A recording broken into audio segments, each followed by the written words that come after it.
Good morning all of you. Welcome to the classes AFTE Institute. Myself रचना चोपड़ा. आप लोगों की बेटा DLED सेकेंड ईयर और फर्स्ट ईयर की क्लासेस स्टार्ट हो चुकी हैं. एज यू ऑल नो कि संडे क्लासेस चलती हैं, तो और सैटरडे DLED सेकेंड ईयर की क्लास होती है और संडे को DLED फर्स्ट ईयर की क्लास होती है. तो जो क्लास आपकी DLED सेकेंड ईयर की होती है उसके टाइमिंग्स 9 to 12 हैं और फर्स्ट ईयर के भी टाइमिंग संडे को 9 to 12 ही होते हैं. तो अभी हमने जो है DLED सेकेंड ईयर की क्लास आज जो हो रही है उसमें मैंने एक क्लास और इससे पीछे ली है. पेपर नंबर 1 आप लोगों का स्टार्ट हुआ है cognition learning and socio cultural context, और इसके अंदर हम लोगों ने यूनिट नंबर 1 को लास्ट टाइम जो है स्टार्ट किया था, तो उसी को आज मैं आगे कंटिन्यू करूँगी. ठीक है, तो जिसमें मैंने आपको बिहेवियरिज्म से रिलेटेड जो भी थ्योरीज़ हैं उनको हमने जस्ट स्टार्ट किया था. तो हमने पिछली क्लास में इसके अंदर जो है ट्रेडिशनल जो है ना इनकी थ्योरी, आपकी एक तो क्लासिकल कंडीशनिंग थ्योरी और एक आपकी ऑपरेंट कंडीशनिंग थ्योरी है. तो उसमें हमने क्लासिकल कंडीशनिंग थ्योरी पिछले सैटरडे वाली क्लास में कंप्लीट कर ली थी. तो आज की क्लास में हम लोग इसमें करेंगे ऑपरेंट कंडीशनिंग थ्योरी. सो आज की क्लास में हम लोग बिहेवियरिज्म की कौन सी थ्योरी करेंगे? ऑपरेंट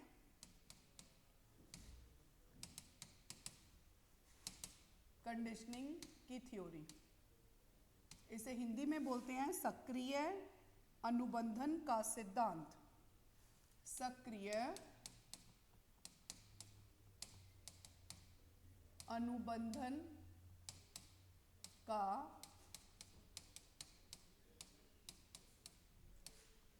सिद्धांत.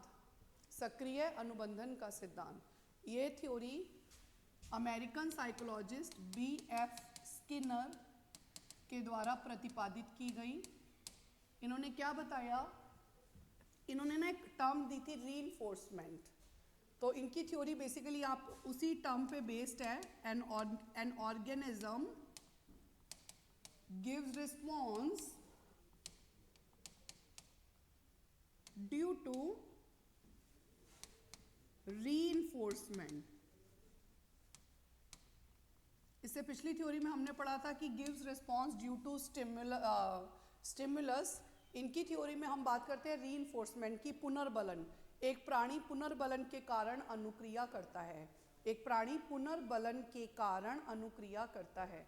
सो पुनर्बलन के कारण अनुक्रिया करता है, इसका क्या मतलब होता है कि रीइंफोर्समेंट की जिन जिन एक्टिविटीज जिन जिन क्रियाओं को रीइंफोर्समेंट मिलता है, पॉजिटिव रीइंफोर्समेंट मिलता है, उनसे हम क्रियाओं को बढ़ा देते हैं, रिस्पॉन्सेस को बढ़ा देते हैं उन क्रियाओं में. और जिनसे हमें नेगेटिव मिलता है रिस्पॉन्स या वो फोर्सेस जिनसे हमें नेगेटिव रिस्पॉन्स मिलता है तो उनमें हम अनुक्रिया को कम कर देते हैं. ठीक है, तो बेसिकली रीइंफोर्समेंट ही तय करता है, ये पॉजिटिव और नेगेटिव दोनों तरह का होता है. सो एक ऐसी फोर्स जो आपको क्रिया में जो भी काम आप कर रहे हो, है ना, तो रीइंफोर्समेंट का मतलब क्या होता है कि उस काम को करने के लिए उसमें ट्रायल्स को बढ़ाना, डिज़ायरेबल रिस्पॉन्सेस को बढ़ाना. तो यही रीइंफोर्समेंट की वजह से होता है. तो कोई भी क्रिया में एक ऐसी फोर्स जो क्रियाओं के अंदर डिज़ायरेबल रिस्पॉन्सेस को बढ़ाती है, ठीक है, उसे हम रीइंफोर्समेंट कहते हैं. तो ये पॉजिटिव भी होता है और नेगेटिव भी होता है, और दोनों की वजह से हम क्रियाओं में रिस्पॉन्सेस को बढ़ाने की कोशिश करते हैं. ठीक है, तो यहाँ पर देखिए, इस थ्योरी को समझने के लिए बेटा हमें पहले इनके एक्सपेरिमेंट को ही समझना होगा. सो एक तो ये चीज़ आप यहीं पे समझ लो, ये पॉजिटिव और नेगेटिव दो तरह का होता है रीइंफोर्समेंट. सो इसे हम धनात्मक, सकारात्मक और नकारात्मक बोलते हैं. सो सकारात्मक होता है जिससे आपके डिज़ायरेबल रिस्पॉन्सेस, कोई चीज़ ऐसी जिसको ऐड करने पर डिज़ायरेबल रिस्पॉन्सेस बढ़ते हैं तो उसे हम बोलेंगे पॉजिटिव रीइंफोर्समेंट. और कोई भी ऐसी चीज़, ऐसे रिस्पॉन्स, मतलब इस तरह की फोर्स जिसे हटाने पर हमारे डिज़ायरेबल रिस्पॉन्सेस बढ़ेंगे, तो तब हम बोलेंगे कि रीइंफोर्समेंट पॉजिटिव और नेगेटिव है. ठीक है, जैसे कि सपोज मान लो क्लास में बच्चे को शाबाशी देना, वेरी गुड बोलना, उसको क्लैपिंग करवा देना, उसको छोटी सी टॉफ़ी दे देना, चॉकलेट दे देना, और उससे आप क्रिया को करवा रहे हैं, तो ये पॉजिटिव रीइंफोर्समेंट है.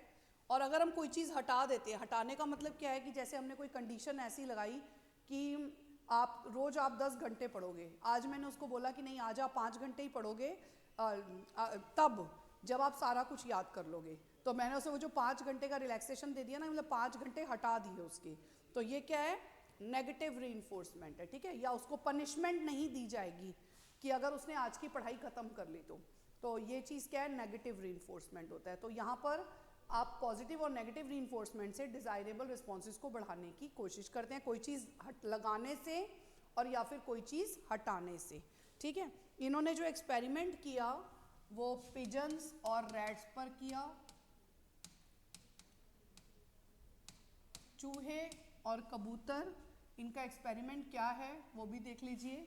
एक स्किनर बॉक्स है, ये BF स्किनर का है इसीलिए इसे स्किनर बॉक्स कहते हैं। और यहाँ पर इसमें ऊपर फूड रखा हुआ है, दाने पिजन के, इसके अंदर पिजन है। पिजन इधर उधर मूव कर सकता है। हालांकि पिछले एक्सपेरिमेंट में क्या था कि डॉग को बांधा हुआ था पावलोव की थ्योरी में, और वो इधर उधर मूव नहीं कर सकता था, एक बंद कमरा था। यहाँ पर पिजन को बांधा हुआ नहीं है, वो मूव कर सकता है, वो इधर उधर घूम घूम के देख सकता है। अब यहाँ रीइंफोर्समेंट क्या है कि ये एक पाइप है और यहाँ एक बटन लगा हुआ है। तो अगर पिजन किसी भी तरीके से इस बटन को, इस लीवर को दबा देता है तो यहाँ से थोड़ा सा फूड जो है वो नीचे आ जाएगा। अब पिजन को क्या है कि कोई फूड यहाँ दिख नहीं रहा, वहाँ पर डॉग को फूड सामने नज़र आ रहा था, लेकिन यहाँ पर पिजन को फूड नज़र नहीं आ रहा।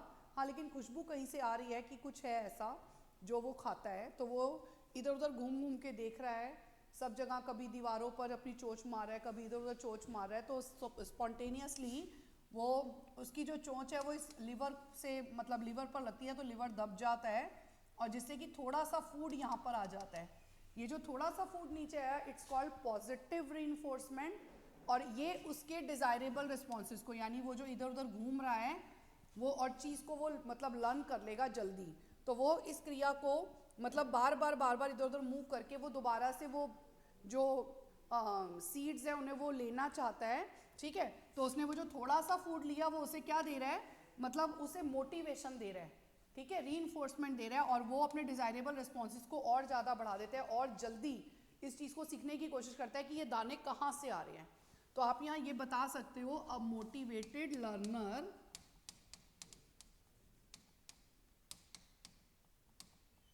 can learn more fastly than any other learner. A motivated learner can learn more fastly than any other learner. एक अभिप्रेरित अधिगमकर्ता किसी भी अन्य अधिगमकर्ता की तुलना में ज़्यादा तेजी से सीखता है। तो यहाँ वो मोटिवेटेड क्यों है, क्योंकि उसे खुशबू आ रही थी और उसने जैसे ही लिवर स्पॉन्टेनियस घूमते घूमते दबाया तो अचानक से लिवर दब गया और थोड़ा सा फूड उसके पास आ गया, वो और ज़्यादा मोटिवेट हो गया, वो इस चीज़ को अब और जल्दी सीखना चाहता है। तो इसीलिए यहाँ कहा गया है motivated learner can learn more fastly than any other learner. इस थ्योरी का नाम ऑपरेंट कंडीशनिंग थ्योरी रखा क्यों गया है? कंडीशनिंग तो हम वही संबंध स्थापित कर रहे हैं, और ऑपरेंट का मतलब यहाँ पर क्या है, सक्रिय। सक्रिय माने एक्टिव। तो यहाँ पूरे टाइम जो पिजन एक्टिव रहा, पूरे टाइम उसे बांधा हुआ नहीं है, तो इसीलिए इस थ्योरी का नाम क्या है, operant conditioning theory. Is it clear?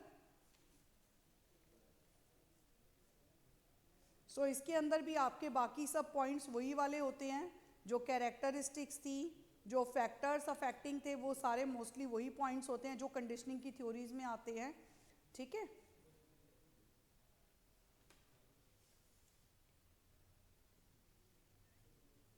इसके बाद बेटा हमारी नेक्स्ट थ्योरी आ जाती है, ये हमारी जितनी भी बिहेवियरिज्म की थ्योरीज थी वो सभी कंप्लीट हो गई हैं। सो बिहेवियरिज्म की अगर हम ड्रॉबैक की बात करें तो वहाँ पर इन्होंने कहीं पर भी एक तो इंटरनल बिहेवियर को कंसीडर नहीं किया, और दूसरी बात है कॉग्निटिव एस्पेक्ट को कंसीडर नहीं किया, यही इसका सबसे बड़ा ड्रॉबैक है। आगे हमारी जो थ्योरी आ जाती है वो कंस्ट्रक्टिविज्म की आ जाती हैं। सो दूसरा जो हमने अप्रोच पढ़नी है वो कौन सी पढ़नी है, कंस्ट्रक्टिविज्म, निर्मितवाद। कंस्ट्रक्टिविज्म निर्मितवाद। अब ये कंस्ट्रक्टिविज्म या निर्मितवाद क्या होता है? ये वो कंस्ट्रक्टिविज्म का मतलब ये होता है जहाँ पर बच्चे को कोई भी चीज़ सिखाने के लिए आप एक तरह से उसको अपने आप अपनी नॉलेज को कंस्ट्रक्ट करने के लिए कहते हो। ये जो टर्म है ना कंस्ट्रक्टिविज्म, ये कैसे निकली है? कंस्ट्रक्ट जमा ISM, ऐसे लिख सकते हैं। सो स्टडी, किस चीज़ की स्टडी? ISM का मतलब वाद है। सो इसका मतलब अध्ययन होता है। किस चीज़ का अध्ययन? टू बिल्ड, ठीक है। बनाना, सो बनाना यानी निर्मित करना। सो जहां पर हम क्या कह रहे हैं? Children are the builders of their own knowledge, जहां पर बालक अपने ज्ञान के निर्माता स्वयं होते हैं। सो निर्मितवाद में बच्चों को ही कहा गया है कि वो अपने आप चीज़ों को ऑब्जर्व करते हैं और अपने आप उनको, उनके बारे में जो भी लर्निंग, जो भी नॉलेज है उसको खुद से सीखते हैं, खुद से लर्न करते हैं। और किस तरह से सीखते हैं या लर्न करते हैं? तो आप यहाँ लिख सकते हैं through direct experiences. Through direct experiences, जब बालक ज्ञान का निर्माता, ठीक है, यहाँ पर क्या होता है? इस अवधारणा के अनुसार बालक प्रत्यक्ष अनुभवों के द्वारा अपने ज्ञान के निर्माता स्वयं होते हैं। सो वो अपनी लाइफ में जितने भी एक्सपीरियंस है उन्हें डायरेक्टली दिए जाते हैं, जैसे ठंडा गर्म, ये वो टच करके अपने आप सामने चीज़ को फील कर रहा है, या आंखों से देखकर उसे पता लग रहा है कि ये स्मूथ सरफेस है या फिर ये जो है अनस्मूथ अनपॉलिश सरफेस है। तो इस तरह से चीज़ों को वो देख कर, टच करके, फील करके और सूंघ कर, टेस्ट करके, इस तरह से पांचों सेंसेस के द्वारा डायरेक्ट एक्सपीरियंस से सीखता है। तो इसका मतलब हम कंस्ट्रक्टिविज्म पर बेस्ड जो है बच्चा, मतलब बच्चे के क्लासरूम में हमने कंस्ट्रक्टिविज्म अप्रोच को फॉलो किया हुआ है, ठीक है। सो जहाँ पर बच्चा अपने ज्ञान का निर्माता स्वयं होता है, वो चीज़ों को ऑब्जर्व करता है, उनसे एक्सपीरियंस लेता है और उससे उसकी अंडरस्टैंडिंग जो है वो डेवलप होती है। तो कंस्ट्रक्टिविज्म की एजम्पशंस क्या क्या होती हैं बेटा?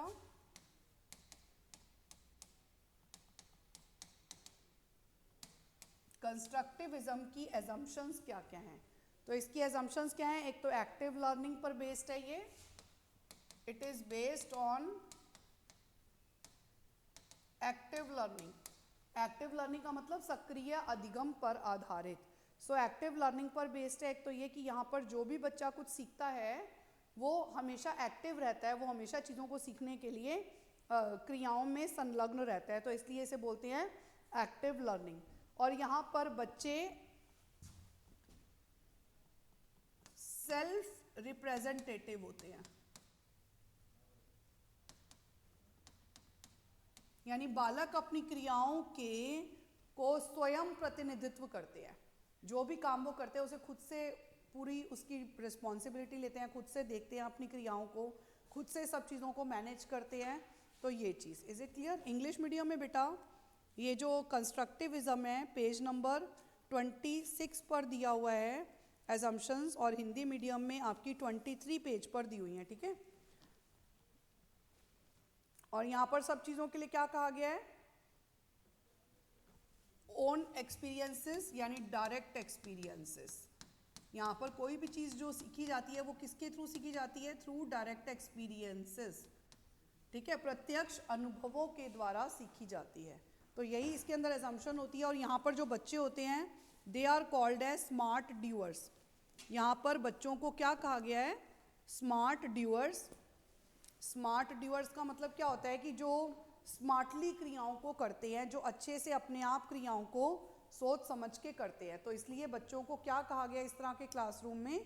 स्मार्ट ड्यूअर्स कहा गया है। इसके बाद आता है बेटा कंस्ट्रक्टिविस्ट लर्निंग। कंस्ट्रक्टिव लर्निंग का डिज़ाइन कैसे प्रिपेयर किया जाता है? सो कंस्ट्रक्टिव लर्निंग का एक तरह से एनवायरनमेंट की बात हो रही है। सो कंस्ट्रक्टिव लर्निंग का डिज़ाइन, हाउ टू प्रिपेयर, यानी इसकी स्टेप्स की बात हो रही है कि किस तरह से निर्मितवाद अधिगम के अंतर्गत जो है डिज़ाइन यानी तत्व, कौन से तत्वों को सम्मिलित किया जाता है जिससे कि हम बच्चे को वो चीज़ सिखा पाते हैं। ठीक है, तो इसमें देखो सबसे पहला आ जाता है इसके अंदर, पहला तत्व है इसका सिचुएशन को अराइज करना। अगर आपने कोई भी चीज़ बच्चे को सिखानी है तो उसके लिए सबसे पहले अध्यापक क्या करेगा, अलग अलग तरह की सिचुएशंस अराइज करेंगे बच्चों के सामने। सो पहला पॉइंट क्या होता है, परिस्थिति को एक तरह से, जैसे बच्चों को समझाने के लिए परिस्थिति, एक तरह की सिचुएशन क्रिएट की जाती है, जैसे कि उस प्रॉब्लम से रिलेटेड सवाल पूछ के, और या फिर उनको कुछ ना कुछ उस परिस्थिति को, सिचुएशन को कोई ना कोई नाम दिया जाएगा, कुछ हेडिंग, कोई टाइटल दिया जाएगा, जिससे कि बच्चे उस सिचुएशन को समझेंगे कि हमें मतलब ये क्या है, इसके अंदर क्या चीज़ है, वो चीज़ समझने के लिए उनको सिचुएशन अराइज की जाती है। तो सबसे पहले टीचर प्रश्नों के द्वारा या कोई टाइटल के द्वारा एक सिचुएशन अराइज करते हैं और जिससे बच्चे उस परिस्थिति को समझने की कोशिश करते हैं। इसके बाद टीचर, इसके अलावा टीचर बच्चों की तरफ से क्या करेगा, ग्रुपिंग्स, ग्रुप फॉर्म कर देगा, समूहों का निर्माण कर देते हैं। ग्रुप इसलिए कि बच्चों से जो जवाब लिए जाते हैं वो ग्रुप में वो क्रियाएं करते हैं, ग्रुपिंग के थ्रू जो है वो अपनी बात का आंसर देते हैं। ये ग्रुप जो है वो 6-6, 5-5 बच्चों के बना दिए जाते हैं, 8-8 बच्चों के बना दिए जाते हैं, या 2-2 बच्चों के पेयर भी बना दिए जाते हैं, या 3-3 बच्चों के भी बना दिए जाते हैं। तो इस तरह से विद्यार्थियों को ग्रुप में अपने आप को जो उनको प्रेजेंट करना होता है, जैसे उन्हें कोई भी चीज़ जो है काम क्रिया करने के लिए कह दिया, अब वो क्रिया उनको सपोज मान को कुछ चीज़ें बनी हुई हैं वो उन्हें एक बॉक्स में रखनी है, तो उन्हें ग्रुप में कह दिया कि ये काम आपको करना है, तो उस तरह से वो काउंट करते जाएंगे और वो चीज़ें उस बॉक्स में रखते जाएंगे। तो ऐसे करके उनको ग्रुप्स दे दिए जाते हैं और साथ साथ उन्हें वो मटेरियल भी दे दिया जाता है। इसमें ग्रुपिंग दो तरह की होती है, एक तो बच्चों की और दूसरा उन्हें रिसोर्सेज प्रोवाइड करना। ठीक है, कि इन रिसोर्सेज का यूज़ करके वो क्रियाओं को करेंगे और सीखेंगे, तो वो चीज़ इनको अवेलेबल कराई जाती है। तीसरा इसके बाद ब्रिज। अब बच्चे क्या करते हैं, उस प्रॉब्लम को सॉल्व करने के लिए ब्रिजिंग का यूज़ करते हैं। सो ब्रिजिंग का मतलब क्या होता है, एक तरह से सेतु बांधना। इसका मतलब ये होता है कि जो भी वो नई चीज़ उन्हें सिखाई जा रही है उसे वो अपनी प्रीवियस नॉलेज के साथ कनेक्ट करने की कोशिश कर रहे हैं कि हमें कितना आता है। तो जो कुछ भी वो पहले से जानते हैं वो उस परिस्थिति को एक्सप्लेन करने में, उस सिचुएशन को डिस्क्राइब करने में उसके अंदर अपना लगा देते हैं। तो this is called bridging. Bridging के बाद टीचर अब क्या करते हैं, उनसे रिलेटेड सवाल प्रिपेयर करते हैं, क्वेश्चंस। जब प्रीवियस नॉलेज के साथ आप कनेक्ट करके उस सिचुएशन को समझ जाते हैं तो अब उसमें क्या होता है कि उसमें प्रश्न तैयार किए जाते हैं सवाल पूछने के लिए, और फिर बच्चे क्या करते हैं, उन सवालों के जवाब देते हैं अपने चिंतन के द्वारा। तो उसे बोलते हैं एग्जिबिट करना। एग्जिबिट करना माने प्रेजेंट करना, अपने सवालों के जवाब का प्रदर्शन देना। सो यहाँ पर बच्चों को अपने आप से वर्बल रिप्रेजेंटेशन करने के लिए कहा जाता है, जो सामने दिख रहा है उसको विजुअल रिप्रेजेंटेशन करने के लिए कहा जाता है। ठीक है, तो इस तरह से बच्चों को चाहे वीडियो टेप के द्वारा चाहे किसी मॉडल्स के द्वारा उनको जो है अपने आंसर्स को रिप्रेजेंट करने के लिए कहा जाता है। और लास्ट में क्या हो जाता है, रिफ्लेक्शन। रिफ्लेक्शन का मतलब होता है परावर्तन। रिफ्लेक्शन का मतलब क्या होता है, परावर्तन, प्रतिबिंब। इसमें विद्यार्थी क्या सोचते हैं जब उनके सामने कोई परिस्थिति आती है तो वो दूसरों के सामने क्या प्रदर्शित करते हैं, ये चीज़ प्रेजेंट होकर आती है, रिफ्लेक्ट होकर आती है। मतलब उनका जो प्रतिबिंब है वो नज़र आता है कि उन्होंने क्या इस परिस्थिति से समझा और क्या चीज़ प्रेजेंट करी। उन्हें भी ये रिफ्लेक्शन दिखाया जाता है जिससे कि वो समझ पाते हैं कि वो किस लेवल तक करेक्ट है। तो इस तरह से करके हम कंस्ट्रक्टिविज्म में पहले सिचुएशन अराइज करते हैं, फिर ग्रुप्स डिवाइड करते हैं और साथ साथ उन्हें रिसोर्सेज प्रोवाइड करते हैं। फिर बच्चे उन रिसोर्सेज को देखकर ब्रिजिंग करने की कोशिश करते हैं कि अपनी प्रीवियस नॉलेज से उस नई सिचुएशन को कनेक्ट करते हैं। फिर सवाल किए जाते हैं, वो अपनी नॉलेज को एग्जिबिट करते हैं और साथ में सेल्फ रिफ्लेक्शन। उन्हें पता लगता है कि हम किस लेवल तक करेक्ट हैं और या नहीं है, ये चीज़ उनको बताई मतलब समझ में आती है। तो ये 6 एलिमेंट्स होते हैं कंस्ट्रक्टिविज्म में। So constructivist learning implies an initial concern with what knowledge is and how knowledge is actively constructed by the learners.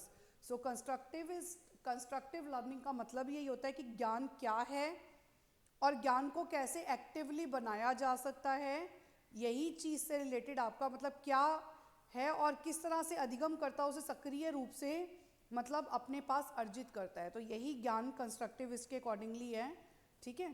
तो यहाँ पर हम ये नहीं कह सकते कि ज्ञान जो है वो एक निष्क्रिय सूचना है या उसमें माइंड की ज़रूरत ही नहीं पड़ेगी। सो ये कॉग्निटिव एबिलिटी है जहाँ पर हम अपने मस्तिष्क का प्रयोग करके और क्रियाओं को सीखते हैं एक्टिव लर्निंग के द्वारा। तो अगर आपसे पूछा जाए कंस्ट्रक्टिविज्म को समझाने के लिए आपने ये भी बताना है कि एक ट्रेडिशनल क्लासरूम और एक कंस्ट्रक्टिविस्ट क्लासरूम में क्या डिफरेंस होता है। हमने पहले इसका मीनिंग किया कंस्ट्रक्टिविज्म अप्रोच का, फिर उसके स्टेप्स करे, डिज़ाइन के बारे में बात करी। अब हम बात करें एक ट्रेडिशनल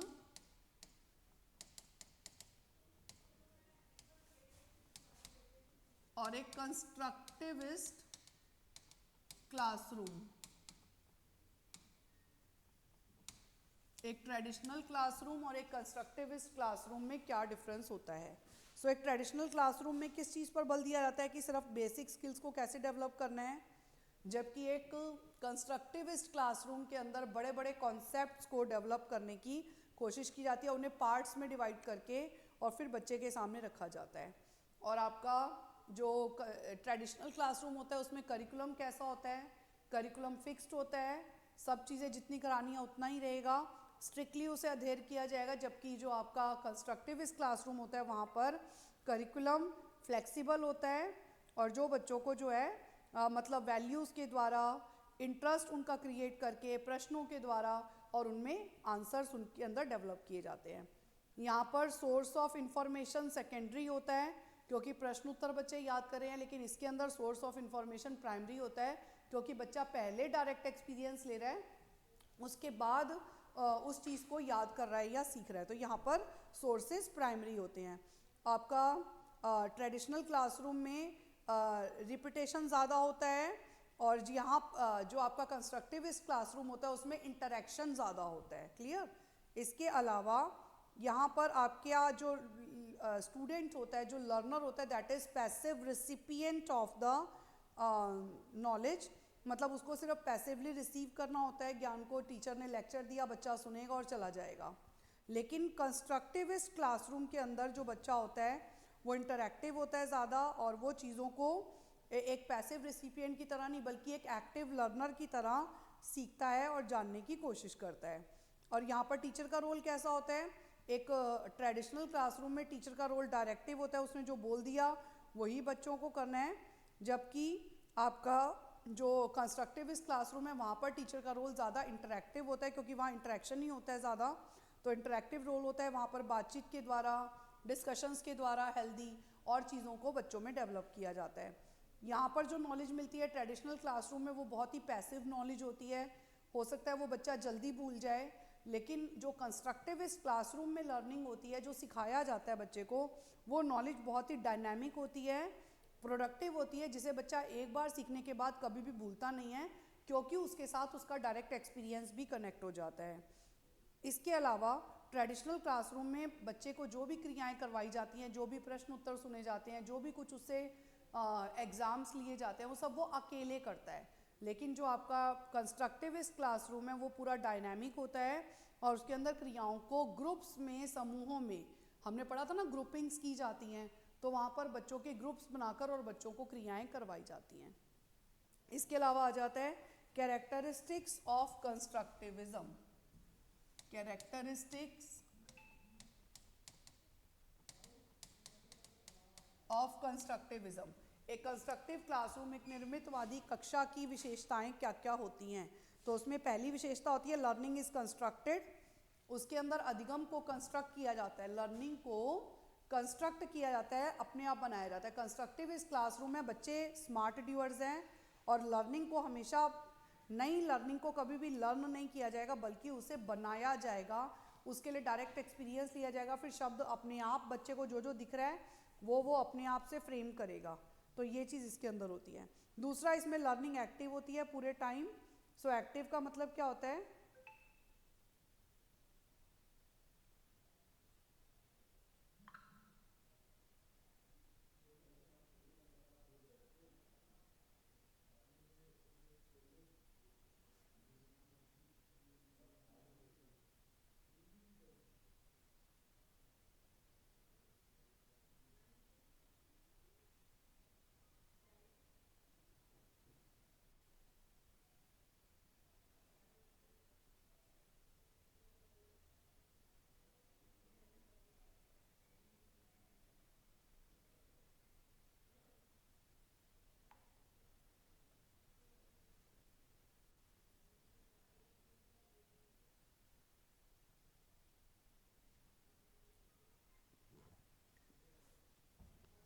तो पहला इसमें हमने क्या पढ़ा, लर्निंग इज कंस्ट्रक्टेड।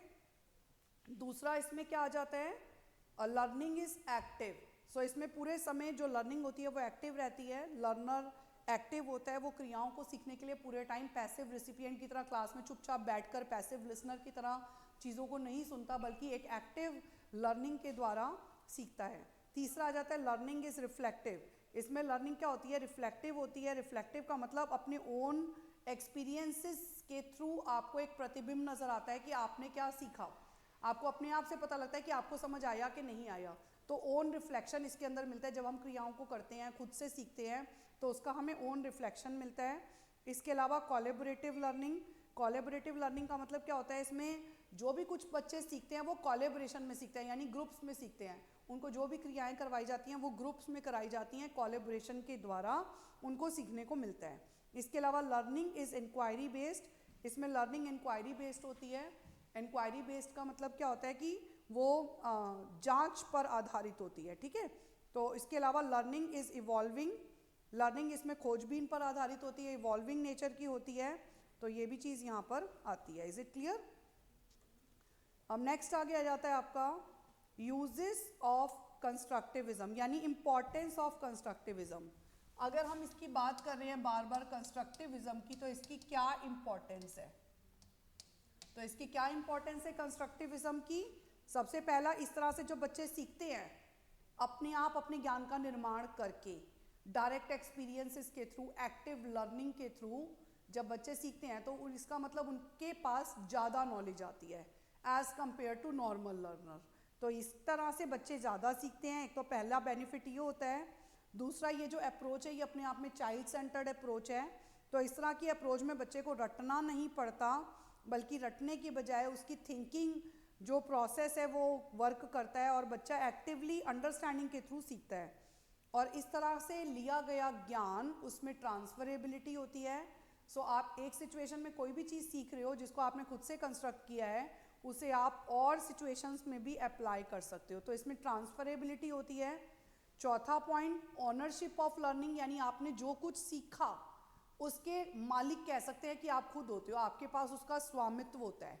इसका मतलब क्या है कि किसी और ने नहीं सिखाया आपको, बल्कि आपने खुद से उस चीज़ को सामने होता हुआ देखा, उससे एक डायरेक्ट एक्सपीरियंस लिया और खुद से अपनी नॉलेज का निर्माण किया, अपने लिए अपने शब्दों का निर्माण खुद से किया। तो इसलिए यहाँ पर ऑनरशिप ऑफ लर्निंग आपके पास होती है। इसके अलावा इसमें कम्युनिकेशन स्किल्स जो होती हैं, सोशल और कम्युनिकेशन स्किल्स ऑल्सो डेवलप। इस तरह की लर्निंग के द्वारा सोशल स्किल्स बच्चों में और कम्युनिकेशन स्किल्स जो हैं वो बहुत अच्छे से डेवलप होती हैं। देखो, इतने सब पॉजिटिव पॉइंट्स होते हुए, बेनिफिट्स होते हुए, इम्पॉर्टेंस होते हुए भी इसके कुछ डीमेरिट्स या लिमिटेशंस भी हैं। तो इस तरह की अप्रोच के लिमिटेशंस क्या हैं, क्रिटिसिजम्स क्या हैं? पहला, निर्मितवाद वर्गवादी है। वर्गवादी यानी ये ना वर्ग को, यानी क्लास को, मतलब जैसे एलिटिज्म को डेवलप करता है। एलिटिस्ट क्या होते हैं, लाइक कि जैसे जो बहुत अच्छे बच्चे होंगे, ग्रुप उनके बनाए मान लो, तो बहुत अच्छे बच्चों का एक क्लास में एक ग्रुप अलग बन जाएगा, जो बहुत नालायक बच्चे हैं उनका अलग बन जाएगा। तो कहने का मतलब सब ग्रुपिंग्स को ये ज़्यादा बढ़ावा देता है। तो ये इसका बहुत बड़ा ड्रॉबैक है कि बच्चे ग्रुप्स में अपने आप को सुपीरियर और सामने वाले बच्चे को इन्फीरियर समझने लगते हैं। तो इस तरह से करके और मतलब ये चीज़ इसके अंदर बहुत ज़्यादा ग्रुपिज़म को डिवाइड करती है। दूसरा, ग्रुप थिंकिंग की वजह से इस तरह के वे अप्रोच के अंदर हम इंडिविजुअल थिंकिंग के बारे में जान ही नहीं पाते। जैसे मान लो ग्रुप है 5 बच्चों का, तो मान लो किसी 3 बच्चों ने ही सारा काम कर दिया, तो वो जो 2 बचे हुए बच्चे हैं उन्होंने क्या किया या उन्हें क्या समझ आया, कितना आया, ये देखने का हमारे पास साधन नहीं है। तो ये एक तरह से ग्रुप थिंकिंग की वजह से इंडिविजुअल जो बेस है उसको ये नहीं समझ पाता। और कई बार इसमें ना मेजॉरिटी ऑफ डिसीजंस को भी लेना पड़ता है। जैसे जो वो 3 लोग कह रहे हैं वही उन 2 को भी मानना पड़ेगा। हो सकता है कई बार उनके पास ज़्यादा अच्छी तरकीब हो, ज़्यादा अच्छा पॉइंट हो, लेकिन उनके पॉइंट को कोई सुनेगा ही नहीं, कि जो मेजॉरिटी बेसिकली कह रही है ग्रुप के अंदर वही बाकी सबको भी मानना पड़ता है। तो ये भी इस अप्रोच का ड्रॉबैक है। और तीसरा ड्रॉबैक ये है कि अभी तक हमें ना इस तरह के कंस्ट्रक्टिविज्म को लेकर कोई ऐसा बेस, कोई ऐसा मतलब कोई साउंड प्रूफ नहीं मिला है कि ये अप्रोच बहुत ही अच्छी है, ये बहुत कारगर है, या इसमें जो रिज़ल्ट है वो ओरिएंटेड, मतलब ये रिजल्ट ओरिएंटेड अप्रोच है। ऐसा कोई भी हमें ऐसा प्रूफ अभी तक नहीं मिला है इस अप्रोच के द्वारा, ठीक है।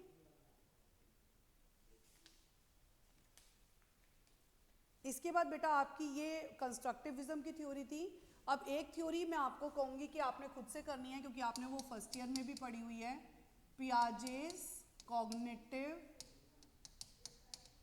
डेवलपमेंट की थ्योरी।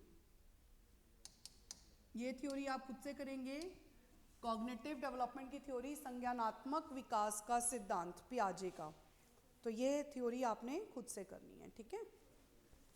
सो हमने थ्योरीज में कौन कौन सी पढ़ी अभी तक इस यूनिट के अंदर? हमने बिहेवियरिज्म की थ्योरीज पढ़ी, जिसमें हमने क्या बात करी थी?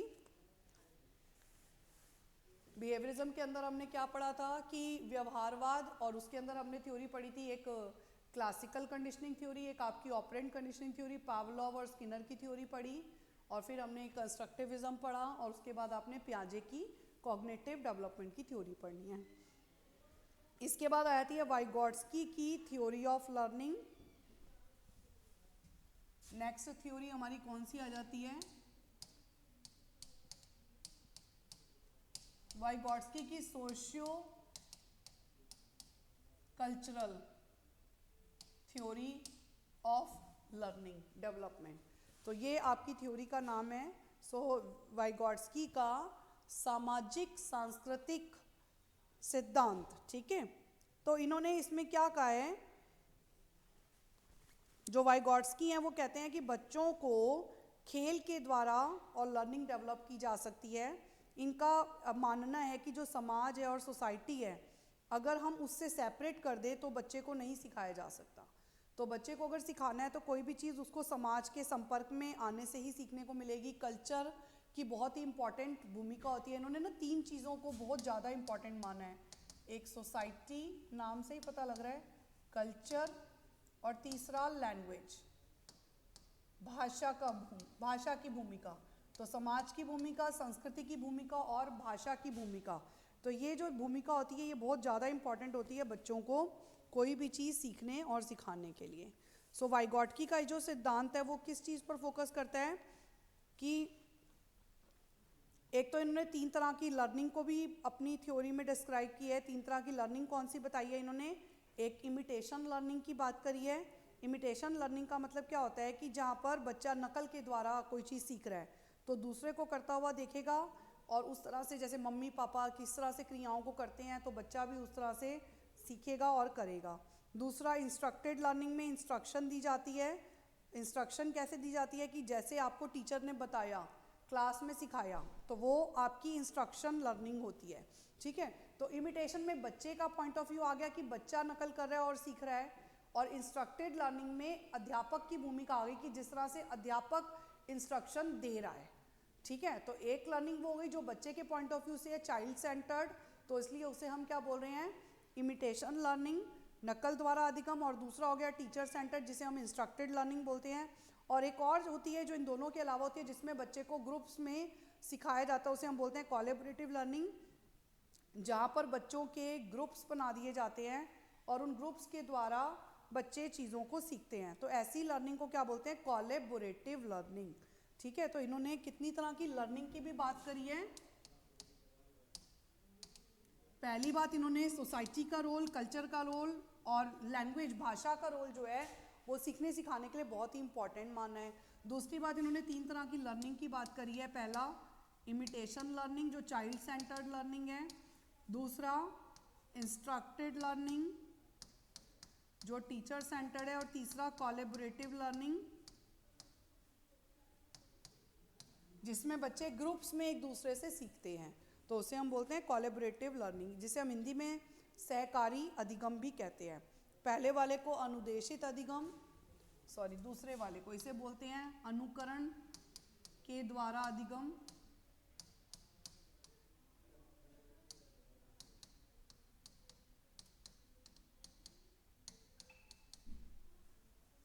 इंस्ट्रक्टेड का मतलब क्या होता है? अनुदेशन के द्वारा अधिगम, और इसे बोलते हैं सहकारी अधिगम। सो इसमें 3 तरह की लर्निंग को लेकर बात की गई है। तो इन्होंने वाइगॉट्स्की का ये मानना है कि सोशल एनवायरनमेंट और कॉग्निशन, ये दोनों का इंपॉर्टेंट रोल होता है बच्चे को कुछ भी सिखाने में। एक तो बच्चे की खुद की मेंटल एबिलिटी जिसे हम कॉग्निशन कह रहे हैं, और सोसाइटी, तो सोसाइटी बहुत इंपॉर्टेंट रोल प्ले करती है।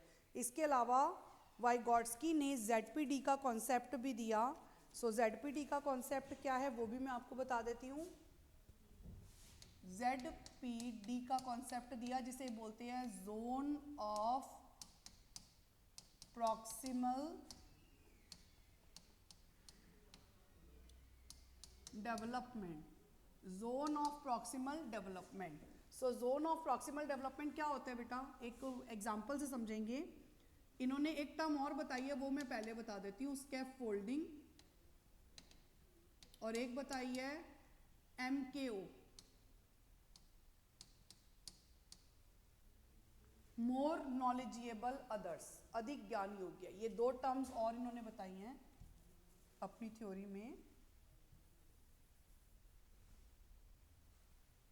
पहला स्कैफोल्डिंग और दूसरा MKO।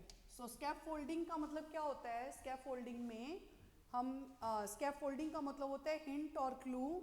जैसे हमने बताया सोसाइटी का रोल इंपॉर्टेंट है बच्चे को कुछ भी सिखाने में, तो वो जो स्कैफोल्डिंग का मतलब होता है वो क्लूज जो बच्चे को कोई भी चीज़ सिखाने के लिए इनिशियली दिए जाते हैं, तो हिंट्स और क्लूज को स्कैफोल्डिंग कहा जाता है। हिंट्स और क्लूज को स्कैफोल्डिंग कहा जाता है। ठीक है, जैसे कि पेरेंट्स फादर कोई चीज़ बच्चे को सिखा रहे हैं, मान लो पजल सिखा रहे हैं, तो उसमें शुरू में वो 1 आधी 2 पजल उसको लगा कर बता रहे हैं कि बेटा ऐसे ऐसे करना है, तो वो क्या है, एक हिंट है इनिशियल कि उस चीज़ को उस पूरे पजल को जोड़ने के लिए, कनेक्ट करने के लिए, तो बच्चे को ये समझ आ जाएगा, तो बच्चा उसके बाद उस पजल को खुद से बनाने लग जाएगा। तो वो जो इनिशियल हिंट्स और क्लूज दिए जाते हैं कोई भी चीज़ बच्चे को सिखाने के लिए, उन्हें हम बोलते हैं स्कैफोल्डिंग। और मोर नॉलेजेबल अदर्स उन सोर्सेज को कहा गया है जो इस तरह की स्कैफोल्डिंग प्रोवाइड करते हैं। जैसे हमारे केस में फादर जो बच्चे को उस समय वो जो इनिशियल हिंट या क्लू दे रहे हैं, तो वो मोर नॉलेजेबल अदर्स में आएंगे, अधिक ज्ञान योग्य में आएंगे, क्योंकि वो उस तरह का प्राइमरी हिंट बच्चे को प्रोवाइड कर रहे हैं वो चीज़ सिखाने के लिए। ठीक है, तो मोर नॉलेजेबल अदर्स में कोई भी हो सकता है, पेरेंट्स हो सकते हैं, टीचर्स हो सकते हैं, वो आपके पीयर ग्रुप्स हो सकते हैं, फ्रेंड्स हो सकते हैं, और वो कोई भी पर्सन हो सकता है जो उस समय आपकी नॉलेज से ज़्यादा नॉलेज रखता है वो चीज़ सिखाने के लिए, उस पॉइंट पर बात करने के लिए, उसे हम बोलते हैं मोर नॉलेजेबल अदर्स। और इसमें ये कंप्यूटर भी हो सकता है इनफैक्ट, कि अगर आपको कोई चीज़ उस समय कंप्यूटर से जानने को मिल रही है, इंटरनेट से जानने को मिल रही है, तो वो भी MKO की कैटेगरी में आएगा। तो अब हम बात कर रहे थे ZPD, तो जोन ऑफ प्रॉक्सिमल डेवलपमेंट क्या होता है। तो अगर देखो सपोज मानते हैं कि कोई भी चीज़ सीखनी है, सपोज मान लो बच्चे को खाना खाना सिखा रहे हैं, तो उसका एक लेवल 0 है, 1 2 3 4 5 6 7। भाई देखो 0 लेवल तो किसी का हो ही नहीं सकता, 1 से ही शुरू होगा बेसिकली। कि कोई भी बच्चे को अगर सपोज मान लो आपने खाना खाने के लिए कहा कि अपने आप खाओ बिना किसी की मदद के, तो बच्चा उस खाने को तो खाएगा, चाहे वो उसे गिराए चाहे कुछ भी करे, खाना तो सबने खाना है। तो जो बच्चा अपने आप से उस चीज़ को कर रहा है, खाना खाया मान लो उसने अपने पॉइंट्स अचीव किए इंडिपेंडेंटली, कि सपोज मान लो एक पॉइंट था कि खाना सारा फिनिश करना है, और दूसरा पॉइंट है कि खाना आराम आराम से खाना है, तो उसने ये दोनों पॉइंट्स को पूरा किया। लेकिन जब उसने खाना खाया तो खाना गिरा बहुत ज़्यादा नीचे, उसने एप्रन का यूज़ नहीं किया, उसके हाथ पूरे गंदे हो गए, ठीक है, और उसने खाना खाने से पहले हाथ भी नहीं धोए। तो ये जो सारी बातें ये क्या है, ये दूसरा कोई मान लो सिखाएगा।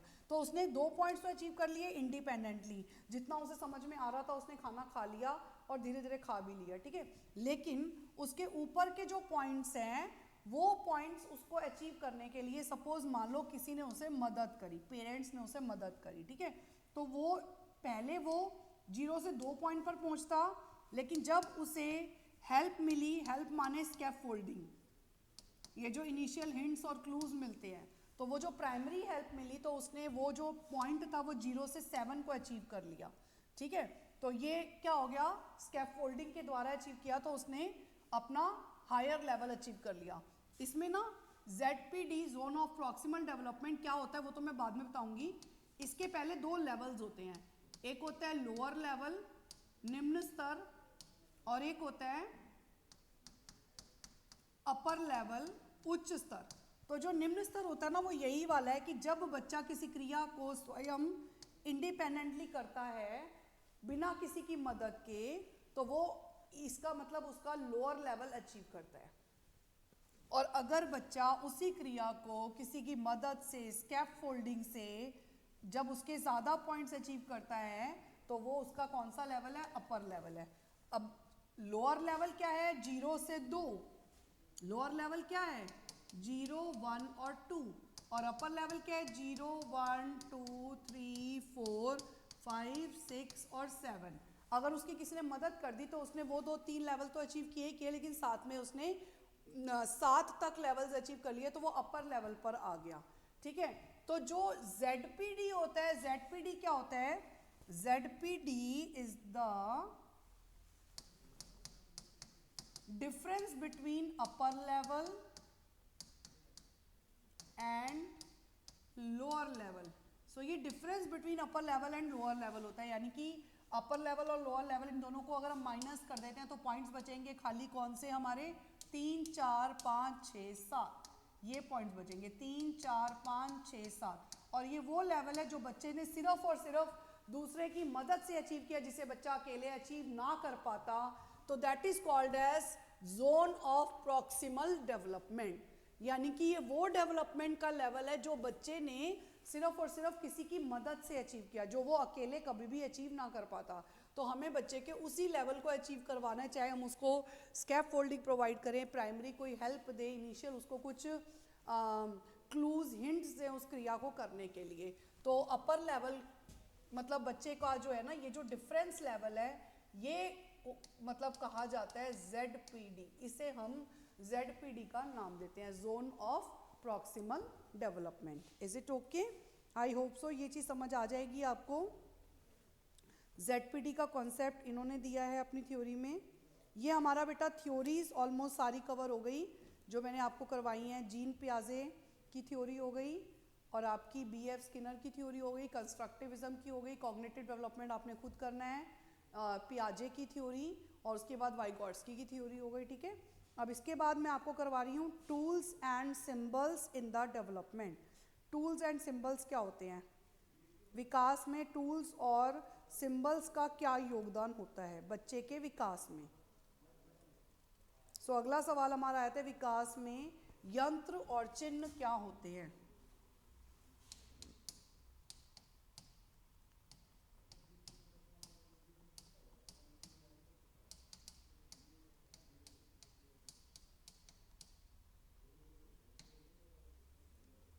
Tools and symbols in the development. So जब हम विकास की बात करें तो उसमें पहले तो हमें समझने की जरूरत है कि टूल्स और सिंबल्स होते क्या है।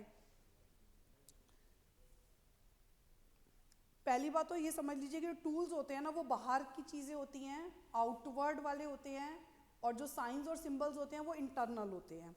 यानी कि टूल्स का मतलब वो चीज़ें जो फिजिकली सामने प्रेजेंट हैं, उन्हें हम टूल्स कह सकते हैं। कि जो जैसे कि सपोज मान लो Vygotsky defined the role of tools as oriented outward, जो बाहर की तरफ है, जिनका ओरिएंटेशन बाहर की तरफ है, towards the transformation of physical and social reality, जिनकी फिजिकल और सोशल रियलिटी है, उन्हें हम टूल्स बोलेंगे। जैसे कि कोई भी चीज़ जो वास्तविकता से जुड़ी हुई है, जैसे वास्तविक वस्तु, जैसे कुर्सी, और आपका जितनी भी वास्तविक वस्तुएं, कंप्यूटर, चेयर, पंखा, ये सब क्या है?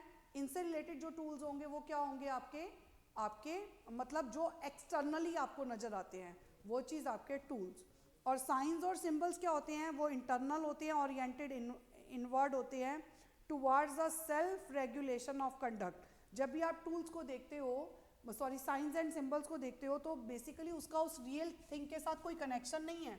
जैसे हम A फॉर एप्पल लिख रहे हैं, तो ये एक साइन और सिंबल है जो हमारे अंदर से हम समझते हैं कि ये इस तरह के इमेज को शो कर रहा है, मतलब जो भी एप्पल है, मतलब लाइक उसको वो शो कर रहा है ना, ऐसे करके।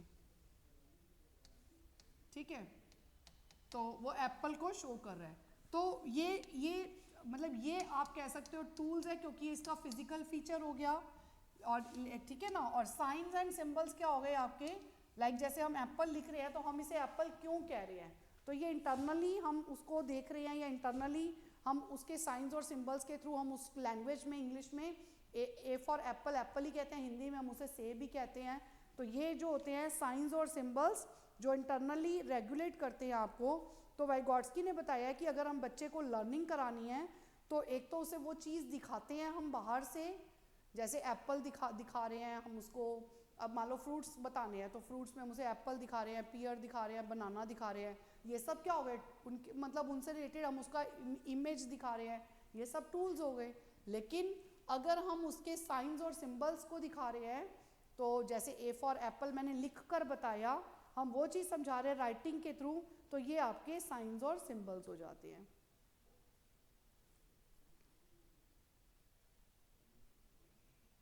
अब आगे वो कहते हैं आपको साइंस और सिंबल्स के क्या क्या टाइप्स होते हैं, आपने वो भी पढ़ने हैं। सो हमें मेनली हमें साइंस और सिंबल्स के बारे में ही बात करनी होती है। सो साइंस और सिंबल्स क्या होते हैं, जैसे पहला आपका होता है, इसके कई सारे टाइप्स होते हैं। पहला टाइप है जैसे आपका पिक्टोरियल साइन।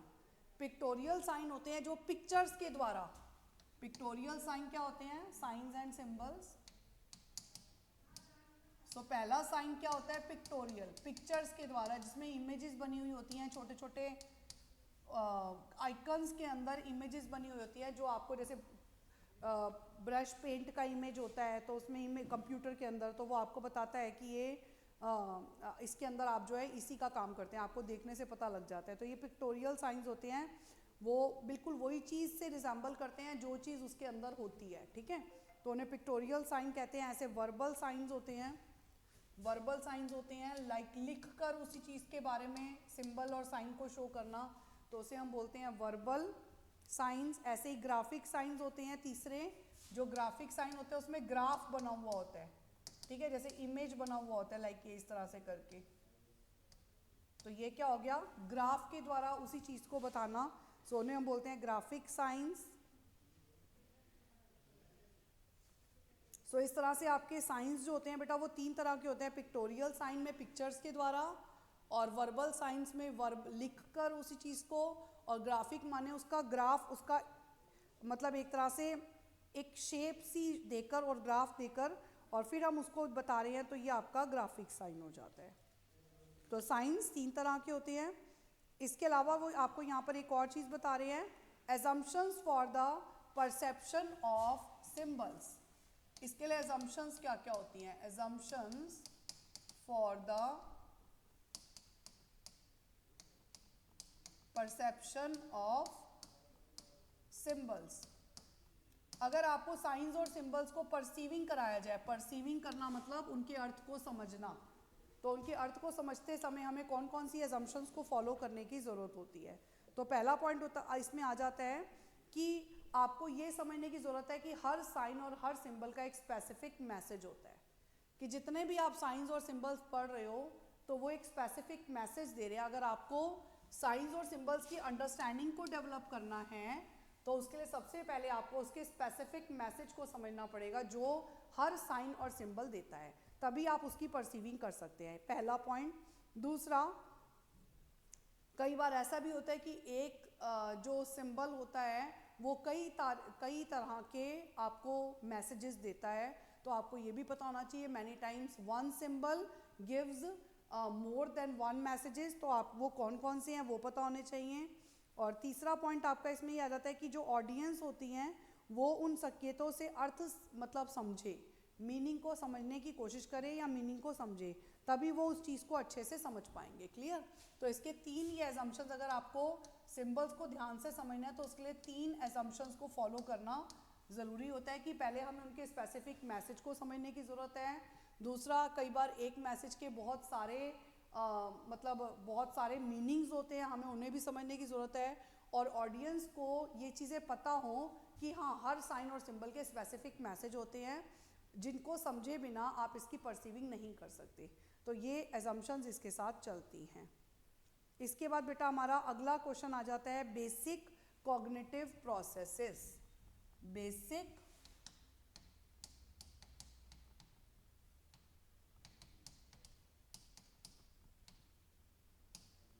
आधारभूत संज्ञानात्मक प्रक्रियाएं। आधारभूत संज्ञानात्मक प्रक्रियाएं। आधारभूत संज्ञानात्मक प्रक्रियाएं क्या होती है बेटा? इसमें मतलब जो कॉग्निशन से रिलेटेड होती हैं, जो कॉग्निटिव प्रोसेसेस से रिलेटेड होती हैं, उन्हीं को हम बोलते हैं। इसमें सबसे पहली प्रक्रिया आपकी आ जाती है सेंसेशन एंड परसेप्शन, जो हमने यहाँ डिटेल में पढ़ना है, या आपने फर्स्ट ईयर में पढ़ा भी था। कॉग्निटिव प्रोसेसेस में क्या क्या इंक्लूड होता है? तो सेंसेशन, परसेप्शन, थिंकिंग, आपकी जैसे कॉन्क्रीट थिंकिंग और एब्स्ट्रैक्ट थिंकिंग होता है, इमेज फॉर्मेशन, प्रतिमा का निर्माण, कॉन्सेप्ट फॉर्मेशन, किसी भी संप्रत्यय के बारे में जानना, तो ये सब चीज़ें आपकी कॉग्निटिव प्रोसेसेस में आती हैं। तो उन्हें हमें वन बाय वन करके डिटेल में पढ़ना है कि कौन कौन से कॉग्निटिव प्रोसेसेस होते हैं। ठीक है, आप इस वाले पार्ट को थोड़ा सा नया पार्ट भी कह सकते हो। इससे पहले तो हमने सारी थ्योरीज पढ़ी, साइंस और सिंबल्स भी वाइगॉट्स्की के ही दिए हुए हैं। सो वाइगॉट्स्की की थ्योरी के थ्रू ही एक्सप्लेन करना है उनको भी। लेकिन ये जो कॉग्निटिव प्रोसेसेस हैं, ये अब हमारा इसमें नया शॉर्ट नोट आ जाता है। तो पहला कॉग्निटिव प्रोसेस में हम क्या पढ़ेंगे? Sensation and perception. इसमें भी हम पहले सेंसेशन को पढ़ेंगे और बाद में परसेप्शन को पढ़ेंगे डिटेल में। तो सबसे पहले सेंसेशन का मतलब क्या होता है? सेंस करना। सेंसेशन का मतलब क्या होता है? टू सेंस, संवेदना में लाना। संवेदन का मतलब होता है संवेदना में लाना, यानी कि इसके लिए हमारे पास क्या होते हैं? 5 सेंसेस होते हैं। उसके थ्रू जो इंफॉर्मेशन होती है वो हमारे CNS में जाती है, सेंट्रल नर्वस सिस्टम, केंद्रीय तंत्रिका प्रणाली। तो जब कोई भी इंफॉर्मेशन 5 सेंसेस के थ्रू और CNS में जाती है तो इट्स कॉल्ड एज सेंसेशन। जैसे आपने टच किया ठंडे को, गर्म को, तो एकदम से आपको एक फील सा आता है ना, सो इसका मतलब आपने उसे सेंस किया है। अब उस सेंस को जब CNS से भेजा जाता है ब्रेन की तरफ, एक्चुअली ये प्रोसेस इतना फास्ट होता है कि हमें ये चीज़ फील ही नहीं होती, लेकिन जब वो सेंस हमारा ब्रेन में जाता है तो यहाँ पर उसका एक मीनिंग ड्रॉ आउट होता है कि ये ठंडा है या फिर ये गर्म है, मान लो, है ना। तो उसका मीनिंग फाइंड आउट करते हैं हम, एक अंडरस्टैंडिंग डेवलप करते हैं उसके लिए। तो वो जो मीनिंग फाइंड आउट करना होता है, उससे एक कंक्लूजन निकालना होता है, उसका अर्थ समझना होता है, अंडरस्टैंडिंग को डेवलप करना होता है। सो उसी को हम बोलते हैं परसेप्शन। उसे क्या बोलते हैं? परसीविंग करना। तो कोई भी क्रिया करते समय पहले सेंसेशन, उसके बाद परसीविंग होती है। लेकिन ये प्रोसेस इतना फास्ट होता है कि सेंसेशन और परसेप्शन एक ही लगते हैं, दोनों में हमें डिफरेंस नहीं फील होता। ठीक है, सो पहले हम सेंसेशन के बारे में बात करेंगे। तो हमारी जो इंद्रियां होती हैं उन्हें हम सेंसरी रिसेप्टर्स कहते हैं। सो ये हमारे सेंसरी रिसेप्टर्स होते हैं, सेंसेस हमारे, जो क्या होते हैं? Information gathering system. इन्हें हम और क्या बोलते हैं? अपने sensory receptors are also called as information gathering system, और जिसमें ये बाहरी जगत से जो भी सूचनाएं होती हैं उन्हें ये गैदर करते हैं। ठीक है, और उसके बाद उसे हम अपने CNS के पास भेजते हैं। कोई भी चीज़ कठोर है या सॉफ्ट है, गर्म है या ठंडी है, ऊंचा है या नीचा है, कोई कलर है, नीला रंग, पीला रंग, हरा रंग, तो ये सब चीज़ों को हम अपने सेंसेस की थ्रू ही समझ पाते हैं। सो जो इनिशियल एक्सपीरियंस हमें चीज़ों से होता है, that is called as sensing करना। उस चीज़ को अब इनिशियल एक्सपीरियंस जो हम लेते हैं, जो प्रारंभिक अनुभव लेते हैं, it's called as initial experience, है ना। जो एक हम इनिशियल एक्सपीरियंस करते हैं that is called as sensation. उसी को इन्होंने किसका नाम दिया है? सेंसेशन का नाम दिया है।